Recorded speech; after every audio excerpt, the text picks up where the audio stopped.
तीन दामाद की सास पार्ट 2। अब तक आपने सुना कि कावेरी जी अपनी तीनों बेटियों ईशा, मोहिनी और सुहाना की शादी तीन घर जमाई लड़कों के साथ करवा देती है।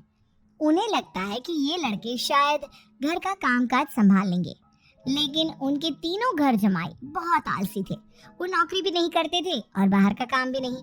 कावेरी जी ने अपनी बेटियों से कहा कि वो प्रेगनेंसी का बहाना बनाकर अपने पतियों को सबक सिखाए। अब सुनिए आगे।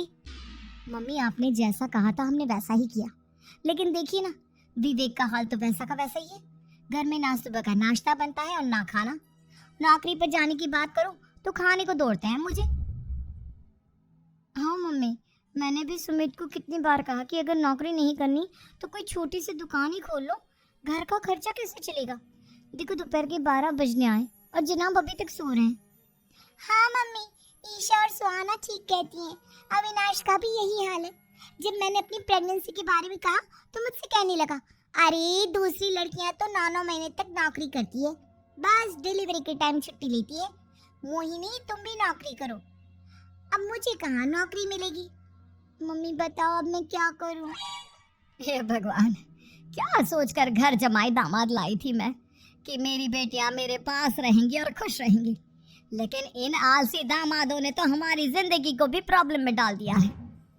मैं तो कहती हूँ मम्मी, हम लोग वापस अपनी जॉब पर जाना शुरू कर देते हैं। बता देते हैं इन लोगों को कि हमने प्रेगनेंसी का बहाना किया है। नहीं नहीं बेटा, ऐसी गलती भी मत करना। अगर तुमने ऐसा किया तो इन तीनों की आदत और खराब हो जाएगी।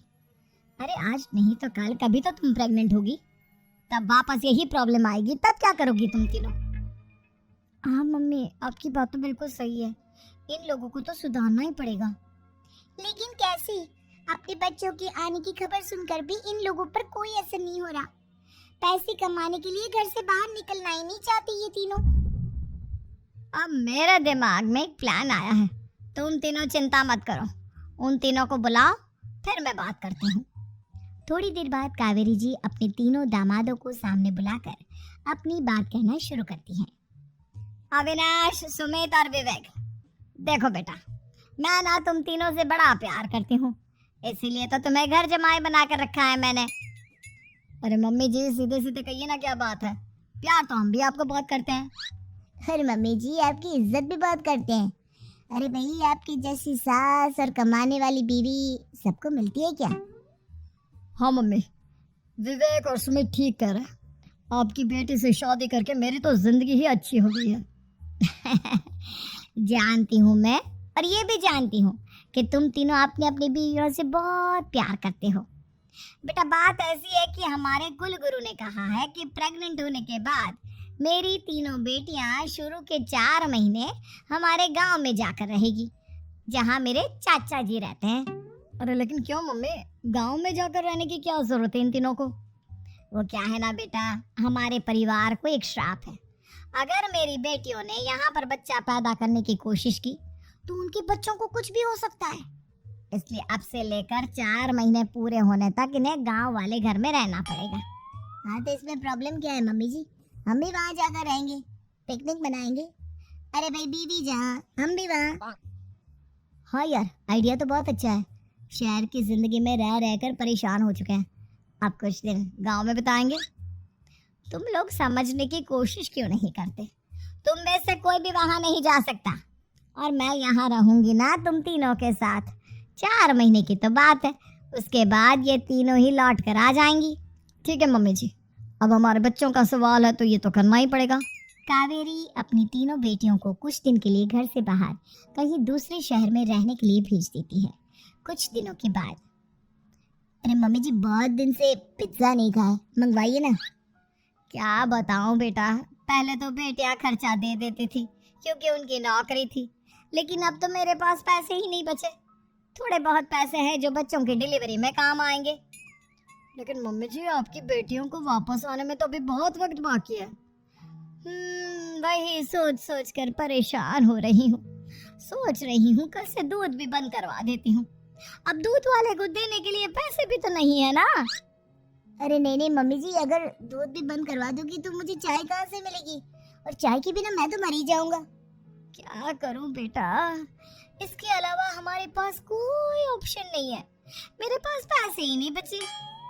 इस तरह कावेरी जी धीरे धीरे अपने तीनों दामादों को पैसे देना बंद कर देती हैं और घर में खाने पीने की चीजें लाना भी बंद कर देती हैं। अब वो तीनों बुरी तरह से परेशान होने लगे थे और इसलिए एक दिन तीनों प्लान करके घर से बाहर निकलते हैं और बाजार में जाने के बाद, यार अच्छा खाना खाए हुए कितने दिन हो गए, पता नहीं कब अच्छा खाना मिलेगा। हमारे बीवियों के जाने के बाद तो हमारी हालत भिखारियों जैसी हो गई है यार। कुछ भी हो, मुझे तो आज पिज्जा खाना ही खाना है। जेब में 1 रुपया नहीं है और पिज्जा खाएगा, कहाँ से आएंगे पैसे? अरे देख वहाँ सामने बोर्ड पर क्या लिखा हुआ है, कंप्यूटर पर काम करने के लिए एक आदमी की आवश्यकता है। भाई मैं तो जा रहा हूँ, काम करूँगा और शाम तक पैसे लाकर आराम से पिज्जा खाऊंगा। जा जा, तुझे कोई काम नहीं देने वाला, हम तो घर जा रहे हैं। चल भाई सुमित। सुमित और अविनाश वहां से चले जाते हैं और विवेक उस कंप्यूटर शॉप पर सारा दिन काम करके 5,000 रुपए कमा कर घर लौट कर आता है और अपने खाने के लिए अच्छी अच्छी चीजें भी लेकर आता है। ये देखकर विवेक और सुमित के दिल में भी कुछ पैसे कमाने की इच्छा जागती है। अरे सुबह सुबह कहाँ चल दिए तुम? मम्मी जी एक बहुत अच्छी जगह मिली है, कंप्यूटर पर काम करने के 5,000 मिले थे कल मुझे। अगर रोज काम करूंगा तो पूरे 40,000 की तनख्वाह।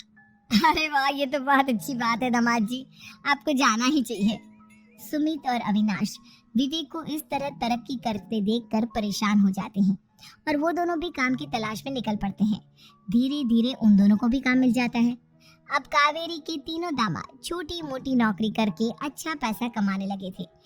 एक दिन कावेरी उन्हें अपने पास बुलाती है। अरे वाह, विवेक 40,000 कमा लेता है, अविनाश 60,000 और सुमित तुम भी 40,000 के आसपास कमा ही लेते हो। कुल मिलाकर तुम अच्छे खासे पैसे कमा रहे हो बेटा। हाँ मम्मी जी, बहुत मजा आता है जब महीने के एंड में मोटी रकम हाथ में आती है। पूछिए मत मम्मी जी, घर में रहकर रोटी बना बना कर और तो जैसा महसूस होने लगा था मुझे तो। हाँ बेटा, तुम तीनों की बात तो बिल्कुल ठीक है और जानते हो अब तुम तीनों की पत्नियां भी वापस लौट कर आने वाली है। लेकिन मम्मी जी अभी तो उन्हें गए सिर्फ 2 महीने हुए हैं, आपने तो कहा था वो 4 महीने के बाद लौट कर आएंगी। ऐसा कुछ नहीं है बेटा, मैं सिर्फ तुम तीनों को सबक सिखाना चाहती थी कि आदमी घर में बैठकर बीवी की कमाई खाता हुआ अच्छा नहीं लगता। इस दुनिया में हर इंसान को मेहनत करनी चाहिए, काम करना चाहिए, चाहे वो औरत हो या आदमी, ताकि अपने परिवार को संभाल सके। कावेरी की बात सुनकर उन तीनों को अपनी गलती का एहसास होता है और कावेरी उन्हें सच बता देती है कि ईशा, सुहाना और मोहिनी शहर में ही कहीं दूसरी जगह रह रहे थे। शाम के वक्त उन तीनों की पत्नियां लौट कर आ जाती हैं और कावेरी जी का परिवार एक खुशहाल परिवार की तरह रहने लगता है।